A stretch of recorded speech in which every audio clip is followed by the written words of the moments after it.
है पिछले 60 साल। अगर मैं ताकतवर हूँ तो मैं कानून के ऊपर, मुझे किसी की जरूरत है पकड़ने। जो बाहर भागा हुआ है मुल्क से झूठ बोल के, उसकी बेटी क्या कहती फिर रही, किसी की जरूरत कैसे बढ़ी, ये हमारे खिलाफ केस कर दिया और मेरे बाप को ये कर दिया। जिस मुल्क के अंदर कानून की हुक्मरानी होती है वहाँ ऐसी चीजें नहीं हो सकती। जिस मुल्क पे आइन नहीं होता और कानून नहीं होता वो मुल्क गुलाम बन जाता है।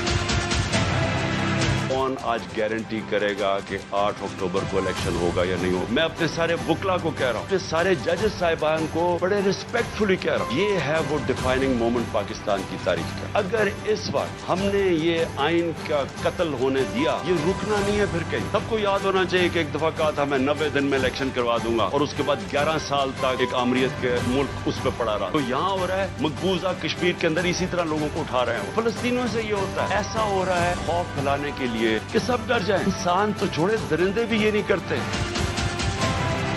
जुडिशल कॉम्प्लेक्स के अंदर मारने की पूरा प्लान बना हुआ था, क्योंकि मुझे पुलिस ऑफिसर्स ने बताया क्या प्लान बना हुआ था। वो खुद हैरान थे। इस्लामाबाद का आईजी उसमें शामिल था, अल्लाह ने बचाया। आईजी पंजाब जी इस्लामाबाद, इन्होंने मिल के यहाँ ऑपरेशन करना। 1000 रेंजर को इन्होंने तैयार किया हुआ कि जब भी वो फैसला करेंगे तो जनाब किले में पता करेंगे और फिर मुझे यहाँ कत्ल करने का प्लान। पुलिस इस वक्त डरी हुई है, क्यों नाम तो उनका पड़ जाना है। पुलिस वालों ने मुझे आके कहा कि खान साहब यहाँ से चले जाए। कोई कहता जी आजाद कश्मीर में आपकी गवर्नमेंट है, उधर चले जाए। कोई मुझे कहता कि आपकी गिलगित बल्तिस्तान में गवर्नमेंट है, उधर चले जाए।